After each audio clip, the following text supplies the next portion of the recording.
Yeah. So, Mike, if you can tell us a little bit about what CreatorIQ is and how CreatorIQ got started. Yeah, sure. So, CreatorIQ is a SaaS marketing platform for influencer marketing specifically. It was started back in 2014 by Igor Vox, who's our founder. He's still with the company today as our CEO as well. We've raised a bunch of money and we've been at it for a while. Initially, the business started with a focus on agencies and networks that were aggregating influencers for brands, and then we expanded the platform to work for directly for brands. And so Igor's background is in marketing services, direct to consumer. It so happens that Igor and I actually worked together for many years together back at a company called Experian. Yeah, so I've been involved with the company since its inception as an advisor specifically, and then joined the company 2 years ago with a focus now on affiliate and e-commerce solutions. Yeah, that's really cool. I didn't realize that you had been on board essentially since the beginning. That's very cool to kind of see it from its inception to what it's grown to now. And I know CreatorIQ works with many of our clients as well as some of, arguably the biggest brands that are around. I know some of your clients on our side, Lululemon, Under Armour. I know you also work with a lot of the large agencies like you mentioned. So it's really cool to see how CreatorIQ has grown over the years. Yeah, it's been a fun ride. It's I think we're over 900 advertisers now using the platform, advertisers and agencies. So I still remember meeting Igor in a coffee shop and him showing me the slides about what he was working on. So it's definitely been a good ride, fun ride, and we got a bright future, especially as it relates to affiliate. We're really excited about that opportunity as well. Yeah, absolutely. Well, as you mentioned, affiliate. Last year, we announced our strategic partnership with CreatorIQ, which really expanded Awin's reach into the creator space. So from the CreatorIQ side, what was the attraction for you to partner with a platform like Awin? Well, we definitely had clients asking us to support affiliate transactions with creators, and we pretty familiar with the affiliate platform landscape, and we're pretty confident that those providers like Awin do it a lot better than we do it. And so we took a strategy, an approach to partner with affiliate platforms like Awin that clients are already using to manage their affiliate transactions, and just be able to integrate that amazing tracking and commission capabilities to be able to expand that to influencer. And what attracted us to Awin specifically was that a ton of our clients use Awin, and so it was just natural to partner with Awin to enable those transactions on our platform, and specific for clients like Lululemon example. So yeah, we're very excited about the partnership, obviously, and Awin's the top affiliate platform globally. We also have a ton of customers in Europe together, so. That was another key attraction, was the international capabilities that Awin has. Yeah, absolutely. And I think a lot of what you mentioned is what we saw on the inverse. A lot of our brands were asking for influencer solutions. So similarly, we were looking for a partner who could provide some of the best influencer tools and solutions. And as you know, I am in CreatorIQ every day for multiple hours in a day. So, I've seen firsthand some of the tools that CreatorIQ is able to offer, and I really love all of the platform features, and especially now kind of blending the two with the Awin technology and CreatorIQ technology. I really love, the transparency that's available, and seeing which creators are your top partners from a social aspect, more top of funnel, or looking at performance, because you have kind of all of that data at your fingertips through our integration, which is great. Yeah, I think that key word you mentioned was transparency. So we have a lot of our brands, they're have a desire to launch first party affiliate creator programs, where they own that relationship, right? They own the tracking, relationship through Awin. They own the creator relationship through CreatorIQ. And our platforms together provide that sort of complete, I like to call it the full supply chain transparency. where, brands don't get that necessarily with influencer networks or, media companies. And so that's a huge driver, I think, of adoption of our joint capabilities here.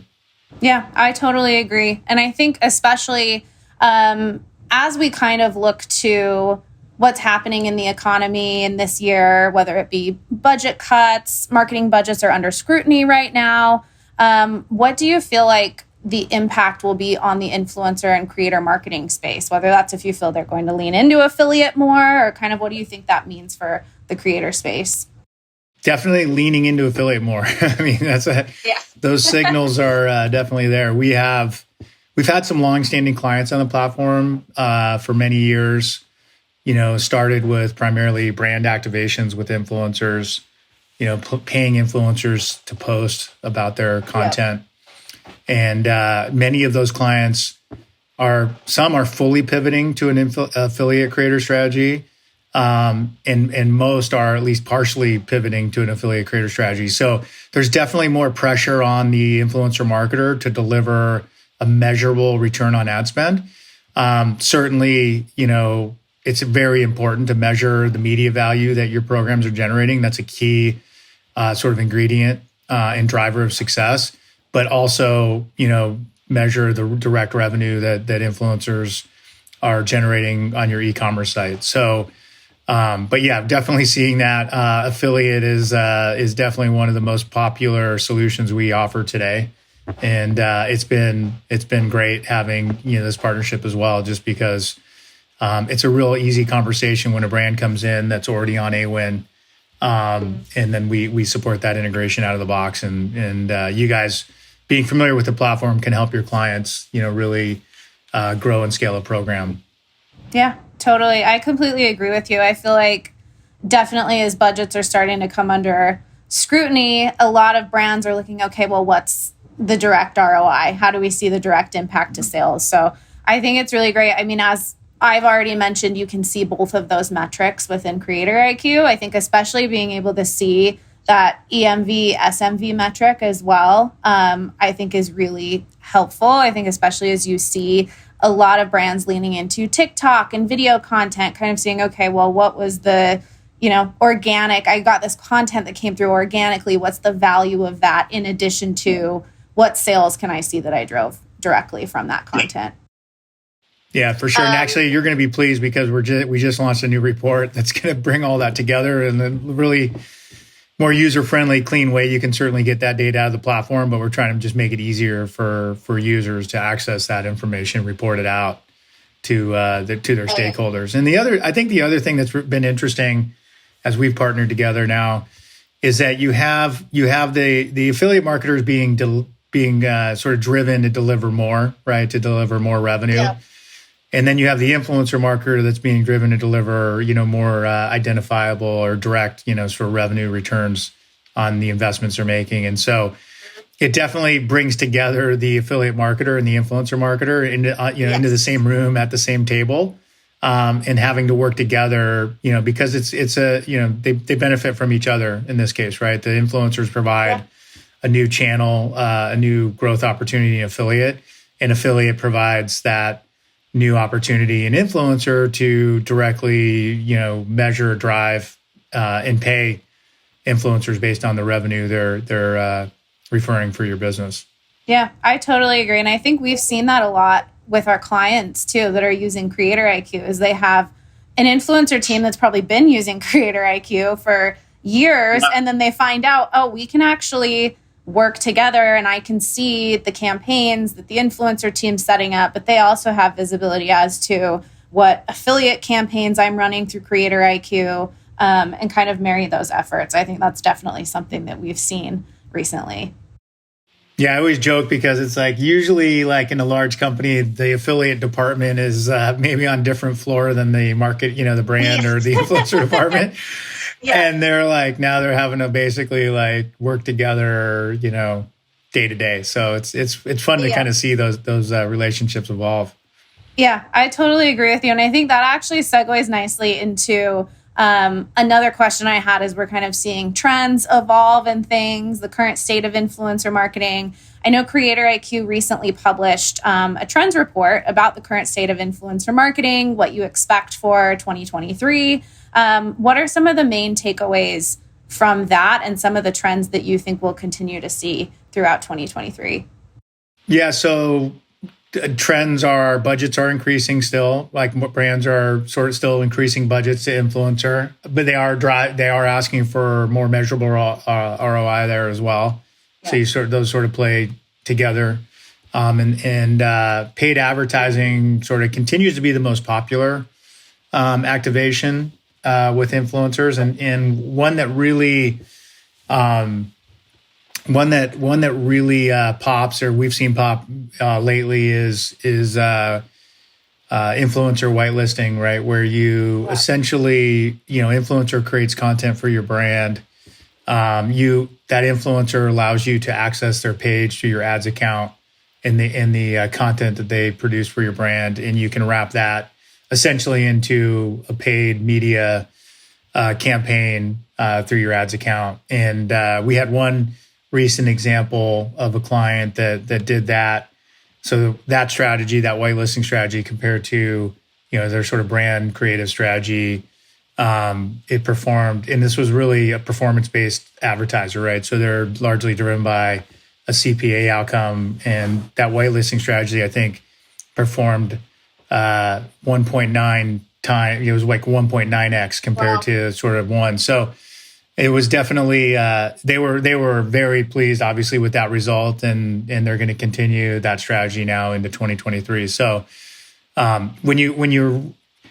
what's really cool about an affiliate creator program is you get all these creators on board in your program, and they're producing content about your brand, about your products. That content is getting engagement. There's going to be a ton of opportunity to pick and choose content and work with influencers to turn that into paid ads to really quickly scale some of that content that's really performing well on the affiliate model. So that's going to be essentially a gold mine, I think, for the paid media team. So probably next year at this time, you and I will be having a conversation about. Now there's another party at the table, right? The paid media team's at the table. You got the affiliate marketer, you got the influencer marketer, you got the paid social team now at the table, and they're all sort of working together to drive value. So if I'm a CMO, I'm sort of sitting there thinking about I've got to get these folks working together. It's not don't silo them off. Do things to incentivize sort of collaboration amongst your teams. And so, we'll see if that prediction comes true. Yeah, but that's kind of the trends. Yeah. Yeah, I think it's funny you mentioned that with bringing in paid media teams, because I feel like we're already starting to see that with some of our clients where we're like, oh, we want to boost this content. We want to whitelist this content. Well, now we need to bring in the team that has access to Meta and Business Manager, and how do we work together? I think you hit the nail on the head. And I think, too, a lot of Apple, I know, has made a lot of the iOS privacy changes. So that's kind of taken a hit on paid social. So I think leveraging the influencer channel is really going to help those paid social teams, especially creating that organic content. If it's something that can be amplified, that's already doing well, like you mentioned, that brand saw almost 2x return on that content that they whitelisted. So I really think that a lot of paid social managers and things are going to start to lean into the influencer teams, and vice versa. Yeah, we agree. We push it. It is like sort of usually just organizational friction within the advertiser or the agency that sort of prevents those collaborations. But I think those barriers will slowly come down, and especially with all the content that's going to be that's being created out of these affiliate creator programs. It's just and one of the things that attracts an affiliate creator to a brand's program is the opportunities potentially that relationship creates beyond just the affiliate, right? And that happens in the traditional affiliate world, right? I mean, there's certainly, paid activations there as well with affiliate publishers. So same thing is going to be the case here, I think, in the affiliate creator space. Yeah, I totally agree with you. And I think it's such an easy way for brands to kind of see their top performers and then further work with those top performers, build deeper relationships, work with them on other campaigns. And then that's when you can also start to bring in some of that paid media as well. Similarly, Tim Sauve, who is your Chief Media and Partnerships Officer, has described influencer marketing as a much more privacy-sensitive form of marketing because it's perceived as a double opt-in model. So users opt in to follow creators while creators opt in to working with brands. Do you feel that this is an important characteristic of influencer marketing and especially one that consumers are sensitive to? Yeah, I mean, absolutely. I mean, I'm sure as you do, as I do, I mean, if I'm getting a bunch of spam from a creator that I'm following, I'm unfollowing that creator, right? So there's a lot of pressure on those creators to you know, produce authentic, real content, right? Not become just an ads machine. And so, definitely, I think Tim's observation there is spot on. And then you and I have had these conversations because we have to get our hands dirty in recruiting affiliate creators to our brand's programs. And I always tell people it's just like trying to acquire a customer, right? I mean, you have to essentially convince that customer, you know, of your product value proposition, right? And everything has to work out for that transaction to occur. And it's the same with affiliate creators. So there, you know, those affiliate creators joining those brand programs, you know, there's a high barrier to overcome there. And those creators really only work with the few brands that they have a very strong affinity with on an affiliate model. And so, it really creates a truly authentic advertising experience, right, for the consumer and you know, for the brand. So that's also a huge, you know, sort of softer, you know, point, but very important one.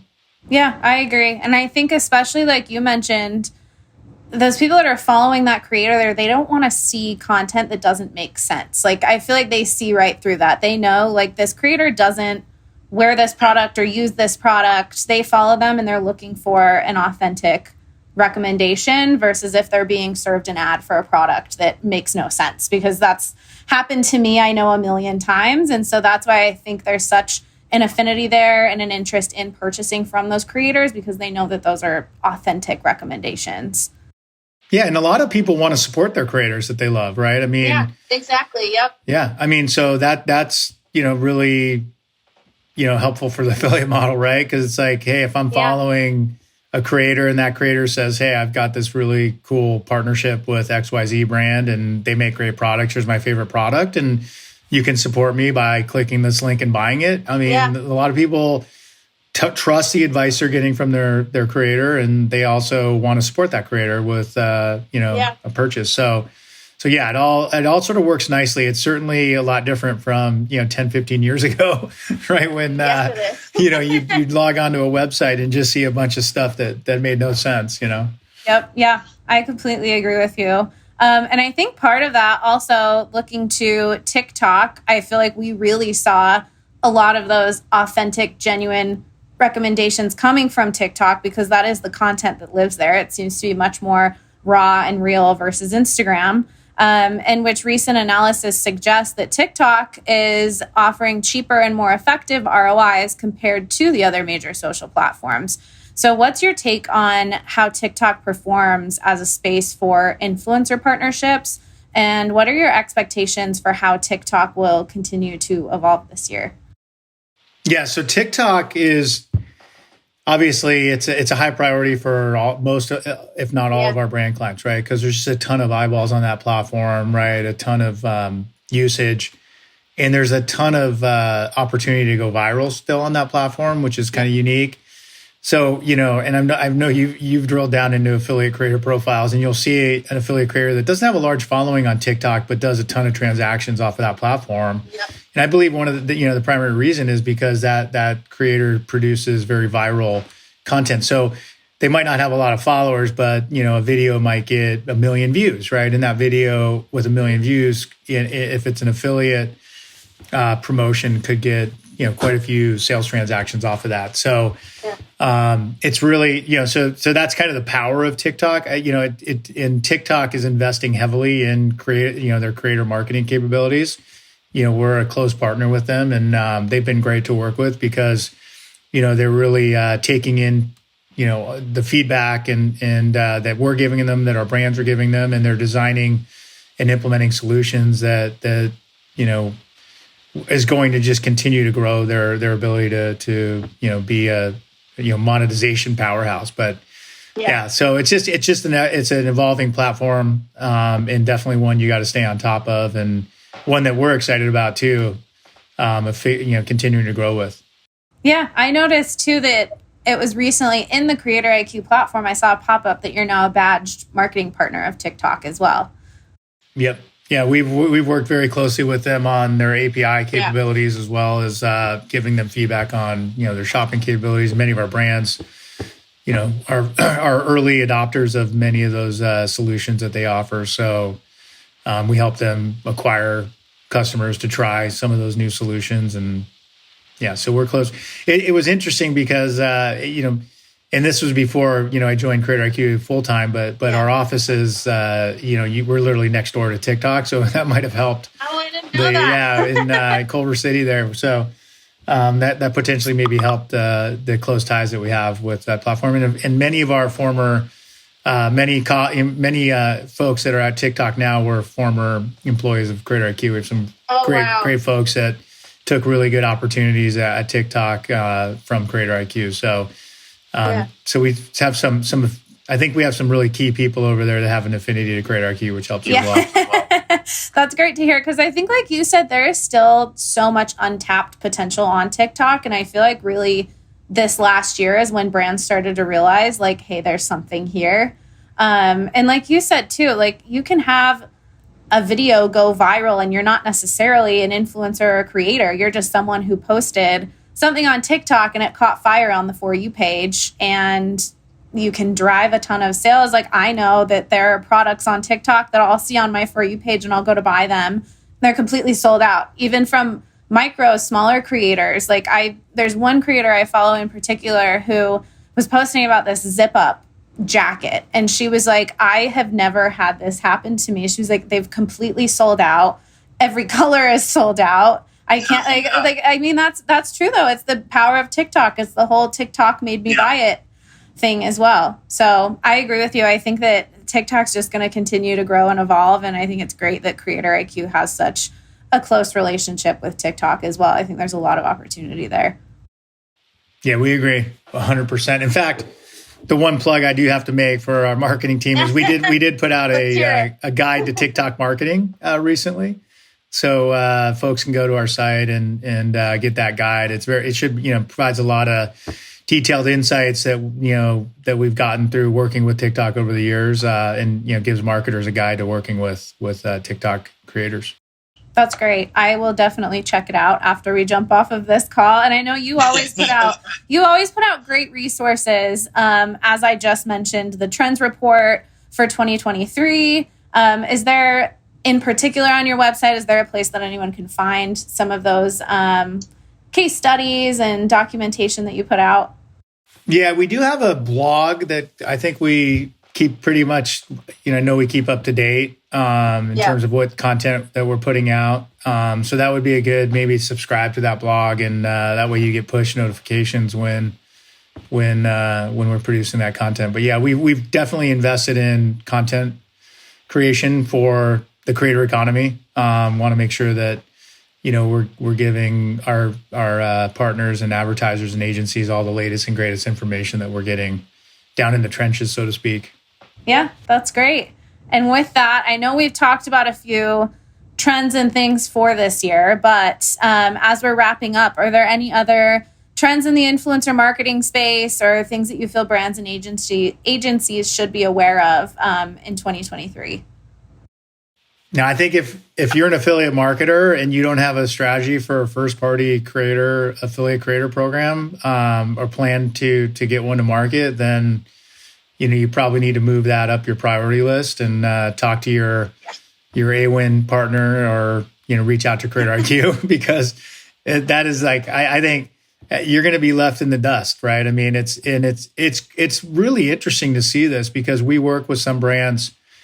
Some very large brands that are competitive with each other. And it's just like, I don't know how it happens, but all of a sudden they all want to do affiliate creator programs, right? Kind of simultaneously. So it's, I don't know what's happening, but they're all like, prioritizing, sort of the affiliate creator programs now over any other type of creator program that they run on CreatorIQ. So it's happening. One of the things that's driven that too is Walmart, went out with a very large, creator program. So I think that's also, potentially one of the drivers. Amazon's been in the business of affiliate creator for a really long time, has a very successful program. We partner with them on that. So, so it's definitely needs to be on the list for 2023.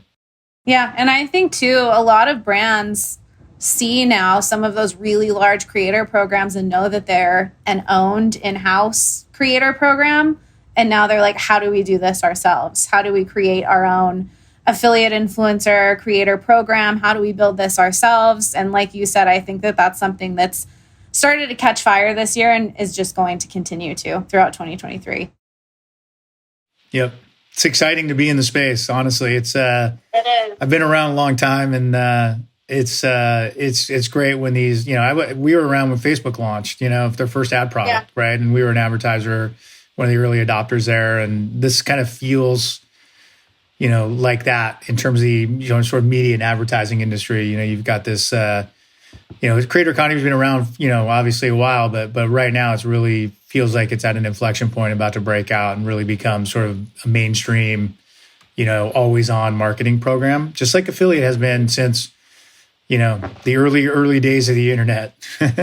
Yeah, I agree. And I think that's something that's interesting.